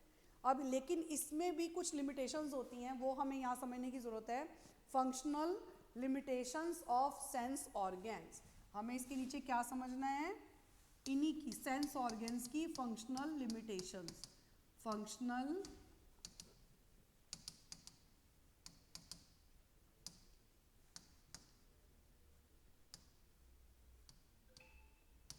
Functional limitations of sense organs. इसका मतलब क्या है कि उनकी कार्य करने की क्षमता जो है उसकी सीमा कहाँ पर आ जाती है सेंस ऑर्गन्स की। ये अलग अलग जीवों में अलग अलग होती है। एक तो सेंस ऑर्गन्स अभी में, जैसे कि स्नेक के अंदर फील करने की एबिलिटी बहुत अच्छी होती है, आउल के अंदर नाइट विजन की एबिलिटी बहुत अच्छी होती है, डॉग के अंदर स्मेलिंग की जो एबिलिटी होती है वो बहुत अच्छी होती है। तो जो भी हमारे मनुष्य के पास जो पांचों सेंसेस होते हैं उनकी भी एक कहीं ना कहीं लिमिटेशन होती है कि उसके बाद जैसे कि हम एक आउल तो नाइट विजन भी करता है, उसे अंधेरे में भी नज़र आता है, लेकिन अगर हम मनुष्य की बात करें तो हम डिम लाइट में कुछ सीमा तक देख पाएंगे, लेकिन जैसे जैसे लाइट कम होती चली जाएगी, जैसे जैसे लाइट और कम हो जाएगी या अंधेरा हो जाएगा तो हमें अंधेरे में दिखना बंद हो जाता है, चीज़ हमें नज़र सामने वाली नहीं आती। तो हमारी आंखें या तो बहुत ज़्यादा तेज़ लाइट हो, जैसे सनलाइट को आप डायरेक्टली देखते हो तो आपकी आंखों में आंसू आ जाते हैं और आप नहीं देख पाते, तो बहुत ज़्यादा तेज़ लाइट या बहुत डिम लाइट में नहीं देख पाते, तो ये उसकी क्या है, फंक्शनल लिमिटेशन है। उसी तरह से हमारे जो दूसरे सेंसेस होते हैं उनकी भी अपनी अपनी कुछ ना कुछ फंक्शनल लिमिटेशंस होती हैं, ठीक है।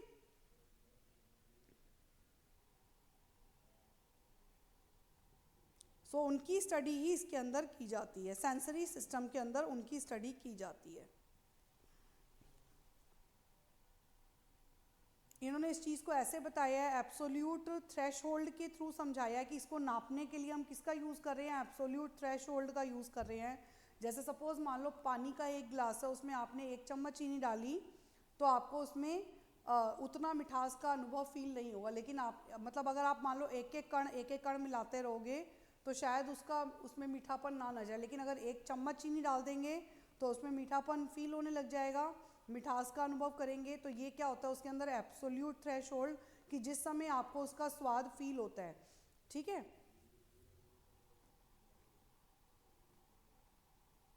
और जैसे जैसे सिचुएशंस बदलती जाती हैं, आप उसमें जैसे सपोज मान लो कि आपने उसमें 1 चम्मच डाला, फिर 2 चम्मच डाल रहे हो, 3 चम्मच डाल रहे हो, तो वो और ज़्यादा मीठा फील होता जा रहा है, ठीक है।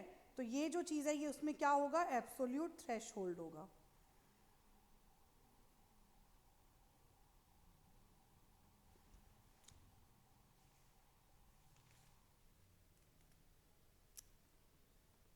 तो प्रोसेस ऑफ सेंसेशन में हमें क्या चीज़ समझ में आई बेटा, कि सेंसेशन एक तो लैटिन भाषा के शब्द सेंसस से डराइव हुआ है। सेंसेशन जो है ना, लैटिन भाषा के शब्द किससे डराइव हुआ है, सेंसस से डराइव हुआ है।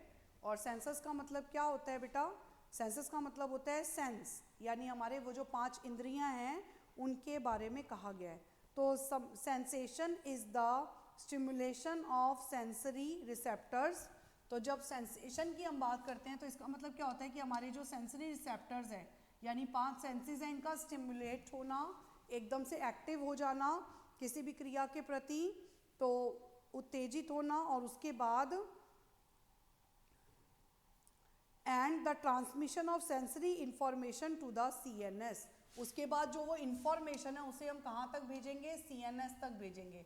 तो this process is called as sensation. तो सेंसेशन इसी प्रोसेस को कहा जाता है कि जहाँ पर हमारे सेंसरी रिसेप्टर्स स्टिमुलेट होते हैं और वो जो इंफॉर्मेशन होती है उसे हम अपने CNS तक भेज देते हैं, ठीक है। अब कैरेक्टरिस्टिक्स ऑफ सेंसेशन, सेंसेशन की कुछ विशेषताएं भी होती हैं, यानी हमारे जो 5 सेंसेस हैं इनकी कुछ विशेषताएं भी होती हैं, तो वो विशेषताओं को हम यहाँ बात करेंगे, कैरेक्टरिस्टिक्स। अभी हम सब कुछ सेंसेशन के बारे में ही पढ़ रहे हैं, ऑफ सेंसेशन। सेंसेशन माने जो 5 सेंसेस की बात हो रही है उनकी विशेषताएं। तो क्या क्या विशेषताएं होती हैं, जैसे पहली विशेषता इसमें है विजन। विजन का मतलब क्या होता है, देखना, यानी ये आंखों से रिलेटेड विशेषता बताई गई है। सो विजन से रिलेटेड विशेषता मैंने ऑलरेडी आपको एक्सप्लेन कर दी कि जैसे बहुत जो तीव्र प्रकाश होता है उसमें हम नहीं देख पाते, बहुत कम प्रकाश होता है उसमें भी हम नहीं देख पाते, तो जब बिल्कुल एप्रोप्रिएट होता है उसमें हम ऑब्जर्व करते हैं। ऐसे जैसे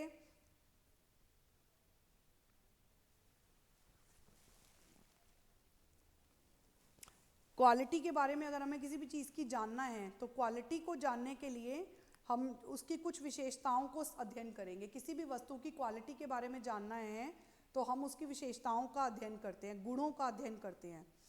एक्चुअली ना, पहले आप ये समझ लीजिए, टिचनर ने इन कैरेक्टरिस्टिक्स को 4 भागों में डिवाइड किया है, जिसमें पहला आपका यही क्वालिटी आता है। क्वालिटी के अंदर ये विजन और 5 सेंसेस के बारे में बात होगी। उसके बाद इंटेंसिटी, तीव्रता दूसरी विशेषता है। इंटेंसिटी, तीव्रता तीसरी विशेषता है। ड्यूरेशन यानी अवधि, और चौथी विशेषता है विविडनेस, स्पष्टता। तो ये 4 विशेषताएं टिचनर ने बताई हैं सेंसेशन की होती हैं। तो पहली विशेषता जैसे क्या होती है, क्वालिटी, गुण। गुण का मतलब क्या होता है कि कौन सा तंत्रिका तंत्र कार्य कर रहा है। जैसे किसी भी चीज़ में क्या गुण है ऐसा जो वर्क कर रहा है, जिसकी वजह से हम उस चीज़ को उस तरह से पहचानते हैं। जैसे एप्पल को हम रिकॉग्नाइज करते हैं तो उसके कौन से गुण की वजह से करते हैं कि एप्पल रेड कलर का होता है, उसकी एक पर्टिकुलर शेप है, ठीक है, रेड कलर का भी है, येलो कलर का भी है और ग्रीन कलर का भी होता है। लेकिन अगर हम कहें कि पर्पल कलर का होता है या ब्रिंजल कलर का होता है तो शायद हम एप्पल के बारे में इमेजिन नहीं कर पाते, ठीक है। तो ये क्या हो गया, उसकी क्वालिटी, जिसकी वजह से आप उसको सेंस कर रहे हो, आप उसको फील कर रहे हो। तो कुछ चीज़ों में जैसे खट्टा होता है तो उसको आप टेस्ट से इमेजिन करते हो कि ये बहुत खट्टा है या ये नमकीन है, और या फिर ये मीठा है या फिर ये बिटर कड़वा है। तो ये हो गए गुणों से संबंधित कौन सा तंत्रिका तंत्र कार्य कर रहा है। कि जैसे आपने एप्पल को रंग से पहचाना तो देखकर विजन, ऐसे ही आपने किसी चीज़ को उसके टेस्ट से भी पहचाना कि वो बिटर है, कड़ मतलब स्वीट है, तो आपने उसको टेस्ट से पहचाना। तो ये उसकी क्वालिटी किस तरह की है, उस क्वालिटी के आधार पर ही उस वस्तु के लिए हम संवेदना अपने अंदर जागृत करते हैं। दूसरा होता है इंटेंसिटी। इंटेंसिटी माने तीव्रता, कितनी स्ट्रॉन्ग है वो। मतलब हर चीज़ कभी कभी बहुत ज़्यादा स्ट्रॉन्ग होती है, कभी कभी बहुत ज़्यादा कम होती है। तो जैसे कि ठंड बहुत ज़्यादा है तो भी बहुत अच्छे से फील हो रही है, और या बहुत गर्मी हो तो भी अच्छे से, लेकिन नॉर्मल मौसम हो तो उसे हम उतना ज़्यादा नहीं करते हैं ना। तो ये चीज़ क्या है, या किसी चीज़ की जैसे लाउडनेस, मान लो लाउड स्पीकर है, बहुत तेज़ बज रहा है तो हम कान बंद कर लेंगे, है ना। और बहुत कम आवाज़ है तो भी हम जितनी मर्जी कोशिश कर लें सुनने की, हमें सुनाई नहीं देगा। तो ये क्या होता है, तीव्रता। तो हम चीज़ों को सेंस करते हैं उनकी तीव्रता की वजह से भी, कि वो बहुत तेज़ है या बहुत कम है, उसकी इंटेंसिटी, उससे भी हम चीज़ों को पहचानते हैं। तीसरा आ जाता है ड्यूरेशन। ड्यूरेशन माने कितनी अवधि के लिए वो हमारे संपर्क में, हमारे सेंसेशन में आ रही है। मतलब या तो शॉर्ट टाइम के लिए और या फिर दीर्घ समय के लिए हमारी इंद्रियां उसको वो चीज़ उत्तेजित कर रही है, तो उससे हम उसको मतलब सेंस करते हैं, उससे हम उस चीज़ को रियलाइज़ करते हैं, ठीक है। तो जैसे कि कुछ चीज़ें हमारे सेंसेस में सिर्फ 1 या 2 सेकंड्स के लिए ही आती हैं, कुछ चीज़ें 20 सेकंड के लिए आती हैं, कुछ चीज़ें 1 घंटे के लिए आती हैं, कुछ चीज़ें जीवन भर के लिए हमारे सेंसेस उन्हें पिक कर लेते हैं। तो ये क्या होता है, उसकी ड्यूरेशन के आधार पर भी पता लगता है कि हमारे सेंसेस उसे कैसे लेंगे। और फिर आ जाता है स्पष्टता यानी विविडनेस, उनकी क्लैरिटी की बात हो रही है। तो वो संवेदना कितनी ज़्यादा क्लियर है, कितना ज़्यादा आप उसको क्लैरिटी से अंडरस्टैंड कर रहे हो। जो जितनी ज़्यादा क्लियर होती हैं उतना हमारी संवेदना उन्हें लंबे समय के लिए पिक करती है, और जो चीज़ें अनक्लियर होती हैं उन्हें हमारी संवेदना कम समय के लिए पिक करती है या उनका सेंस करती है। और एक और चीज़ भी इन्होंने बताई है, एक्सटेंसिटी। एक और चीज़ इसमें बताई गई है, एक्सटेंसिटी। एक्सटेंसिटी का मतलब एक्सटेंशन यानी विस्तार की बात हो रही है। तो वो चीज़ कितने दायरे में कवर हो रही है, उसका साइज़, उसकी लोकेशन, उस पर भी डिपेंड करता है कि वो हमारी संवेदना में किस तरह से कितने लंबे समय के लिए आएगी।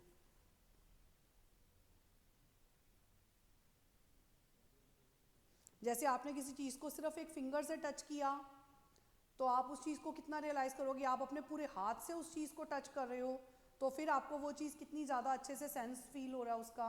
तो ये होता है कि आपने उस एक्सटेंसिटी माने उसका विस्तार, किस लेवल पर आप उसे समझने के लिए अपनी छोटी उंगली का यूज़ कर रहे हैं या हल्का सा टच कर रहे हैं, लेकिन या फिर आप उसे पूरे हाथ से टच करके और फिर फील कर रहे हैं। तो ये इससे भी हम उसके सेंसेशन को रिसीव करते हैं, ठीक है। तो ये था हमारा बेटा सेंसेशन के बारे में कि सेंसेशन किस किस तरह से होता है।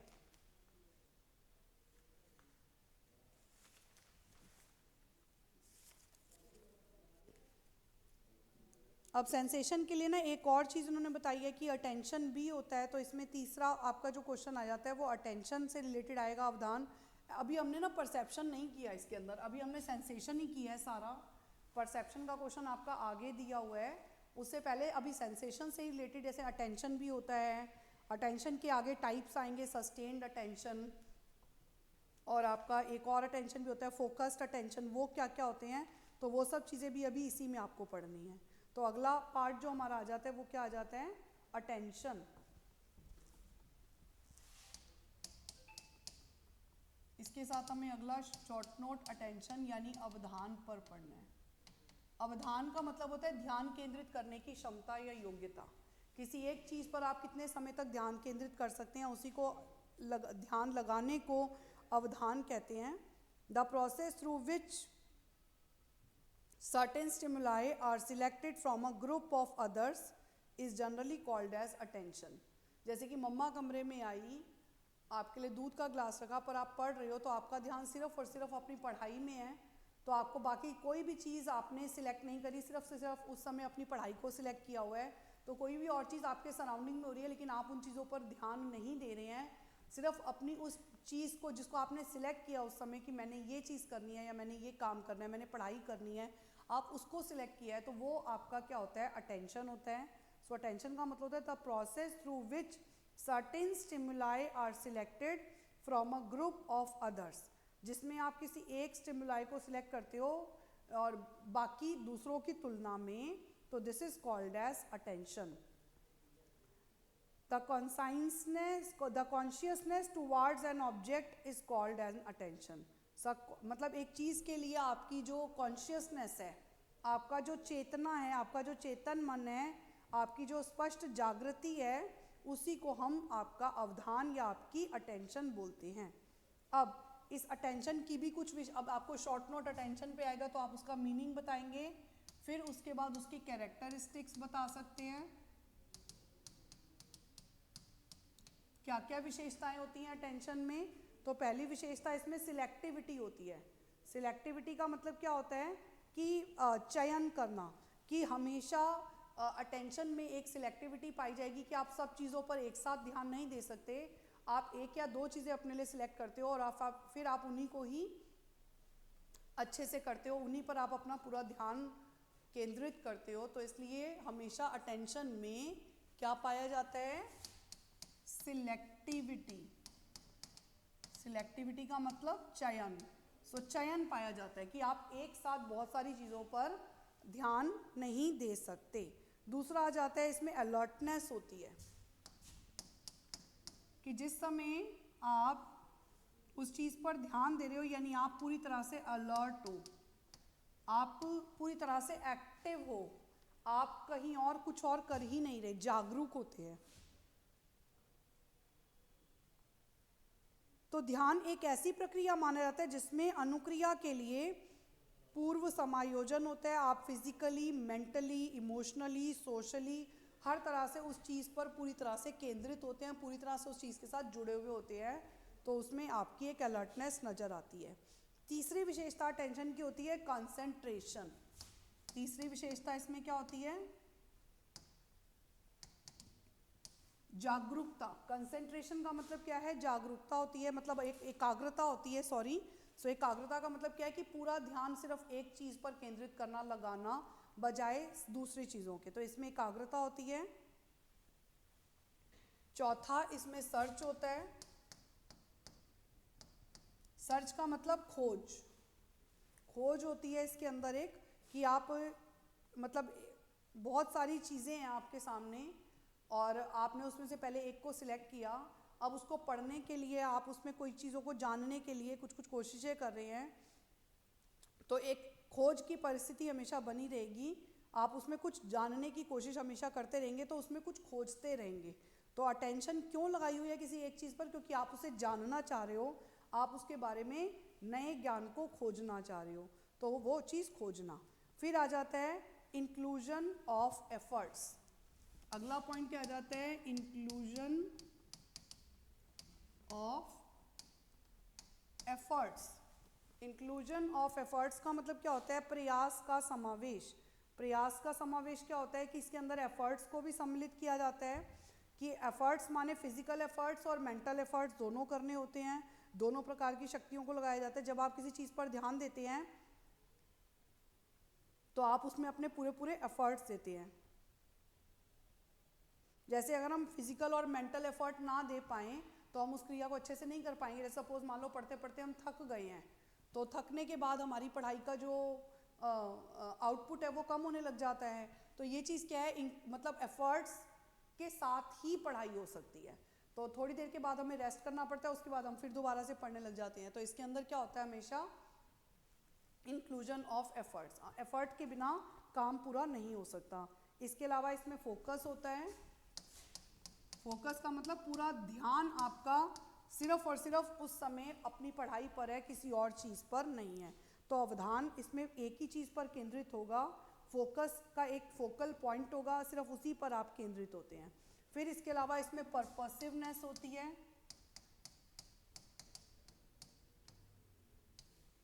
उद्देश्यता, उद्देश्य के अनुसार, उद्देश्य पूर्णता। आप बिना उद्देश्य के तो किसी चीज़ पर ध्यान केंद्रित नहीं करेंगे। तो जब भी आप किसी चीज़ पर ध्यान केंद्रित करते हैं तो वो एक उद्देश्य के अनुरूप होता है, उसमें एक उद्देश्य होता है। बिना उद्देश्य के किसी भी चीज़ पर ध्यान केंद्रित नहीं किया जा सकता। फिर इसकी शिफ्टिंग नेचर होती है, और इसमें क्या होता है, शिफ्टिंग नेचर। शिफ्टिंग नेचर क्या होता है, परिवर्तनशील प्रकृति होती है, जिसमें आप शिफ्टिंग बहुत, मतलब आप एक बार आपने ध्यान केंद्रित किया, ध्यान बहुत जल्दी परिवर्तित हो जाता है तेजी से। एक ही चीज़ पर आप बहुत ज़्यादा लंबे समय तक ध्यान नहीं लगा सकते। इसकी नेचर हमेशा, अटेंशन की प्रवृत्ति कैसी होती है बेटा, परिवर्तनशील होती है। कि आपने एक ही दिन में, आप पूरा दिन एक ही क्रिया को नहीं कर सकते। जैसे आप सुबह उठते हैं तो आपने पहले नाश्ता किया तो आपका ध्यान उसके अंदर है, फिर आप स्कूल गए तो आपका ध्यान उसके अंदर है, फिर आप पढ़ाई कर रहे हैं तो आपका ध्यान उसके अंदर है, लंच ब्रेक में खेल रहे हैं तो आपका ध्यान खेलने पर है। तो जो अटेंशन की नेचर होती है वो शिफ्टिंग नेचर होती है, कि ध्यान हमेशा परिवर्तनशील रहता है। एस्पेक्ट्स ऑफ मेंटल एक्टिविटी, इसके अलावा इसके वेरियस एस्पेक्ट्स मेंटल एक्टिविटी के होते हैं। हर व्यक्ति का दिमाग अपना अपने रूप से काम करता है, तो हर व्यक्ति का अटेंशन एबिलिटी अलग अलग होती है। कोई चीज़ों पर ज़्यादा तेज़ी से मतलब ध्यान लगा लेता है, कोई देर से ध्यान लगा पाता है। तो सबके, और मेंटल एक्टिविटी में तीनों एस्पेक्ट्स इंक्लूड होते हैं, जैसे आपका कॉग्निटिव वाला भी, अफेक्टिव वाला भी और साइकोमोटर वाला भी। तो उसी से आप चीज़ों को सीखते हैं। इसके अलावा इसमें मोटर एडजस्टमेंट होता है। मोटर एडजस्टमेंट का मतलब एक फिजिकल क्रिया होती है ऐसी,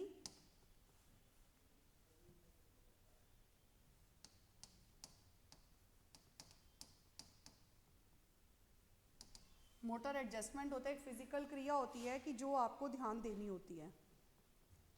सो मोटर एडजस्टमेंट का मतलब क्या होता है कि जैसे आप कोई भी चीज़ पर अपना ध्यान केंद्रित कर रहे हैं, तो उस चीज़ के लिए, जैसे हम पढ़ रहे हैं तो मतलब पढ़ाई कर रहे हैं, तो पढ़ाई करने के लिए हमें एक विशेष मुद्रा का प्रयोग करना पड़ेगा। हम बैठे रहेंगे चेयर पर, हम बार बार उठ नहीं सकते, हम उस किताब में पूरी तरह से अपना ध्यान लगा के एक विशिष्ट मुद्रा में बैठे हुए हैं। तो मोटर एडजस्टमेंट मतलब अपनी बॉडी, मोटर माने बॉडी, बॉडी को एक विशिष्ट मुद्रा में एडजस्ट करके और उस क्रिया को पूरा करने की कोशिश करना, उसी को बोलते हैं मोटर एडजस्टमेंट। तो जब भी हम किसी वस्तु पर ध्यान केंद्रित करते हैं, तो जैसे हम मान लो भाषण सुन रहे हैं तो हमारी आंखें उनको देख रही हैं, हमारे कान वहाँ हैं, गर्दन वहाँ है, बैठने की परिस्थिति, एक सिचुएशन है, और भाषणकर्ता की और हम पूरा कंसंट्रेशन कर रहे हैं। तो ये हमारा मोटर एडजस्टमेंट है। इसके अलावा इसकी रेंज नैरो होती है। इसकी एक और विशेषता क्या होती है अटेंशन की, कि इसकी नैरो रेंज होती है। ये नहीं हो सकता कि आप एक ही टाइम पर सब चीज़ों पर ध्यान एक साथ लगा लो, तो आपको इसकी परिधि बहुत ही सीमित होती है। इंसान एक ही समय में सभी वस्तुओं पर ध्यान नहीं लगा सकता, उनमें से उसे कुछ को सिलेक्ट करना पड़ेगा, और सिलेक्ट करने के बाद किसी एक या दो चीज़ों पर ही वो लगातार कॉन्सेंट्रेट कर सकता है। तो इसके अंदर क्या होता है, एक नैरो रेंज होती है। तो अब अटेंशन का मीनिंग क्या होता है, ध्यान केंद्रित करने की क्षमता। तो जिसके अंदर क्या क्या विशेषताएं हैं, सिलेक्टिविटी, पूरे समय आप अलर्ट रहेंगे, आपकी अटेंशन कॉन्सेंट्रेशन उस चीज़ पर रहेगी, और आप उसके बाद उससे कुछ जानना चाहेंगे, सर्च की एबिलिटी होती है उसमें। और इंक्लूजन ऑफ एफर्ट्स, इसमें हमेशा एफर्ट्स होते हैं, फिजिकल एफर्ट्स और मेंटल एफर्ट्स। फोकस, आपका फोकस अलाइनमेंट एक ही पॉइंट पर रहता है। पर्पसिवनेस होती है आपके अंदर, उद्देश्य पूर्णता। जब उद्देश्य होता है तभी हम चीज़ों पर ध्यान लगाते हैं, अगर उद्देश्य, बिना उद्देश्य के तो बेपेंदे का लोटा हो नहीं सकता। तो वो चीज़ शिफ्टिंग नेचर होती है इसमें कि कभी भी आप एक चीज़ पर ध्यान पूरे दिन के लिए लगा नहीं सकते। तो जिस जिस चीज़ को आप करते हैं, जिस जिस क्रिया को करते हैं, आपका ध्यान भी ऑटोमेटिकली उसी में चला जाता है। ये एक मेंटल एक्टिविटी है, आप माइंड से किसी चीज़ पर ध्यान लगाते हैं। ऐसा नहीं होता कि ध्यान लगाने के लिए आपको उठने की ज़रूरत है, आप क्रिया को करने के लिए अपने माइंड में भी कर सकते हो। और वो एक मोटर एडजस्टमेंट होता है, उसमें बॉडी एक पर्टिकुलर पोस्चर में उस क्रिया को करती है और इसकी नैरो रेंज होती है। इसमें ये नहीं होता कि आप अनलिमिटेड चीज़ों पर एक साथ बहुत सारा ध्यान लगा दो। तो सिर्फ इसमें कुछ ही चीज़ों पर एक टाइम पर आप ध्यान लगा सकते हैं। अब इसके बाद अटेंशन के दो टाइप्स होते हैं, फोकस्ड अटेंशन और सस्टेन्ड अटेंशन। बेटा इसे हम अगली क्लास में करेंगे, ठीक है। आई होप सो आज की क्लास आप लोगों को समझ आएगी। तो आप इसको ध्यान से सुनना वीडियो को और देखना बार बार, तो आपको समझ आ जाएगा। Bye bye all of you.